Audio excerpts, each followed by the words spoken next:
Good American Family Ending explained what happened after the TV show. Events that unfolded once cameras stopped rolling means the true crime adaptation doesn't tell the whole story. Following in the footsteps of Joe vs. Carol, American's Fourth Story, and The Staircase, Good American Family is the latest drama to focus on a case that's already been meticulously explored in documentary form.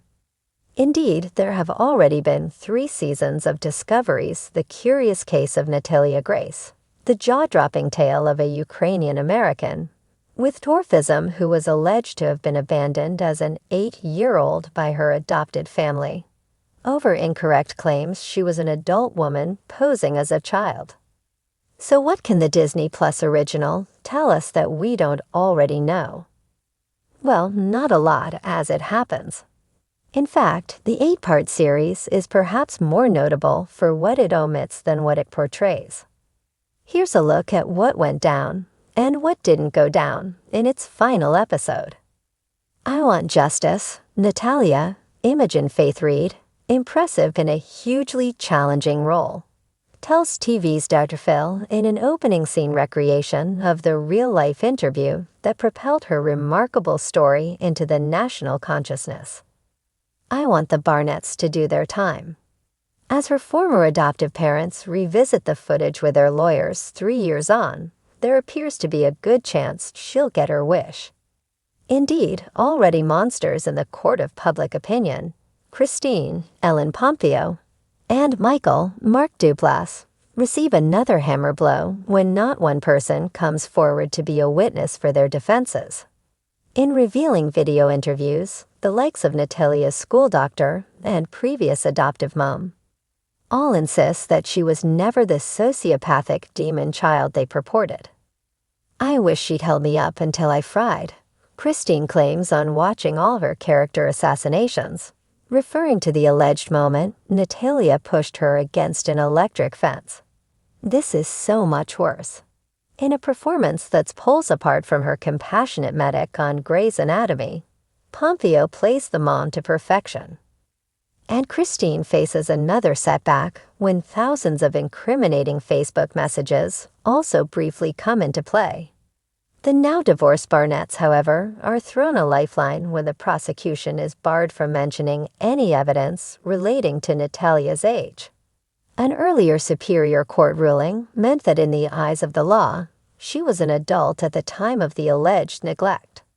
Of course, they both still face charges, separately, relating to Natalia's disability. But Michael is also offered one almighty get-out clause. If he testifies against his ex-wife, he'll be granted immunity from prosecution. That would appear to be a no-brainer considering he spends much of his time placing the blame squarely at her feet. Yet Christine draws upon her skills to ensure that she isn't thrown under the bus, and Michael takes his chances in court. Luckily for Michael, spousal privilege means that the Facebook messages can't be used in evidence. And as shown in a courtroom montage, any talk of Natalia being a minor is immediately shut down with objection. His gamble, therefore, pays off when after just 2 hours of jury deliberation, he's acquitted of all charges. Understandably distraught, Natalia initially lashes out at her new guardian Cynthia Mans, Christina Hendricks, for putting her through all the courtroom drama. You act like you believe in me, but this is all you think I am, a project to feel better about yourself. And her devastation is only compounded a few months later when just 3 weeks before her own trial is due to start, all charges against Christine are dismissed. Christine's jubilance at escaping any form of punishment quickly subsides when she sees the negative social media response. And she's soon brandishing her previously loyal best friend Judas when she starts to express doubts about her version of events. Even her own son Jacob, Aaron Potter, the only member of the Barnett family to offer Natalia an apology for how she was treated, starts to turn against her, drawing parallels with how he said he was dismissed on being diagnosed with autism as a child. As for Michael, well, he's still playing the victim himself. I was a kid. You were supposed to be my dad," Natalia tells him during a long overdue heart-to-heart. "I just didn't have the strength," comes the feeble reply. Hurt people," he later adds, continuing to argue that he was under Christine's control throughout.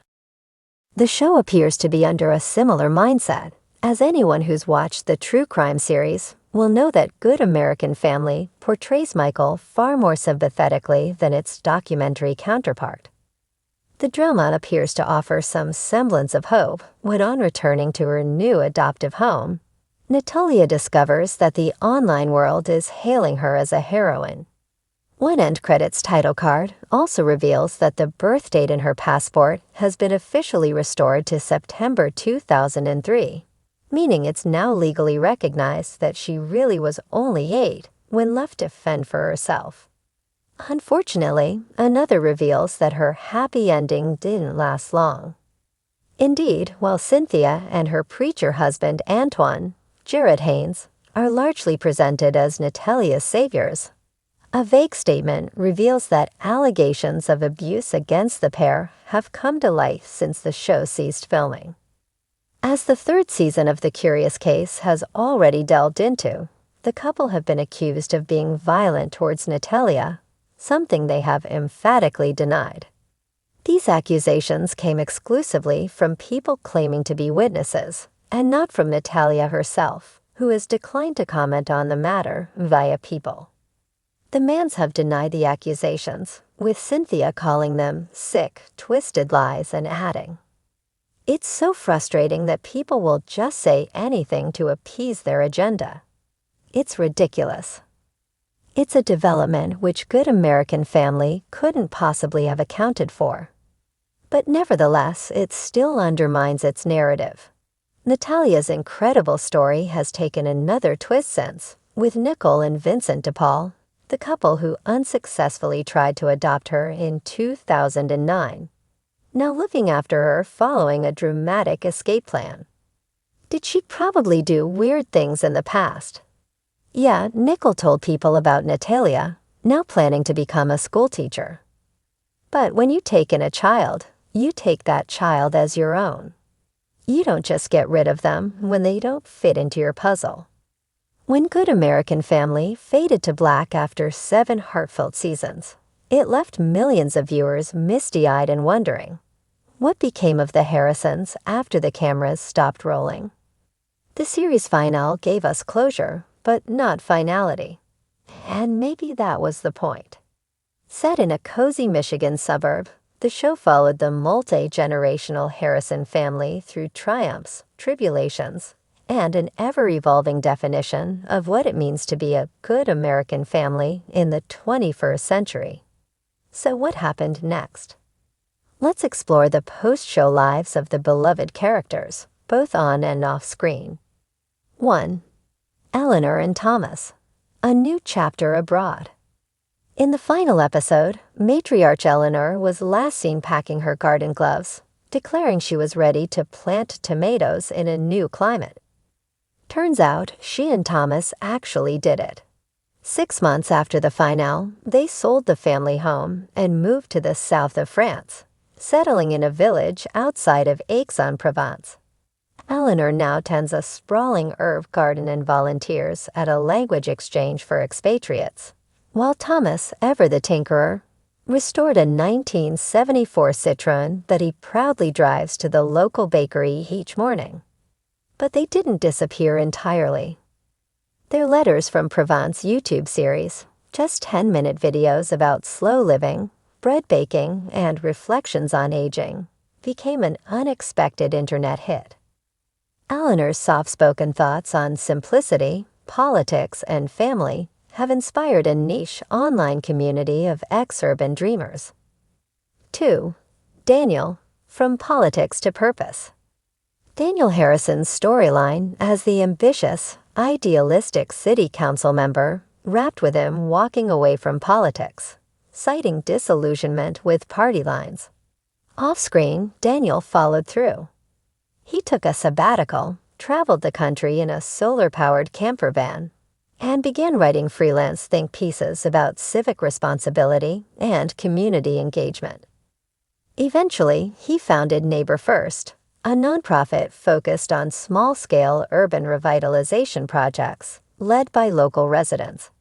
In 2024, he was quietly married in Vermont to Mateo, the environmental engineer we met briefly in Season 6. Their wedding, treehouse-themed and entirely off-grid, was never shown on TV, but fans discovered the photos through Daniel's barely used Instagram account, where he captioned them.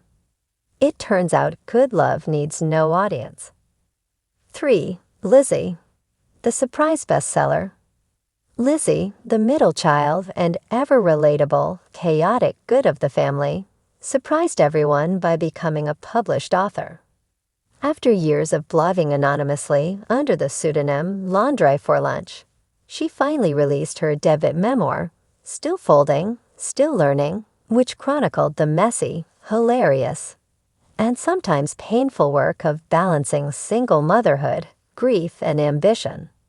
The book became a bestseller.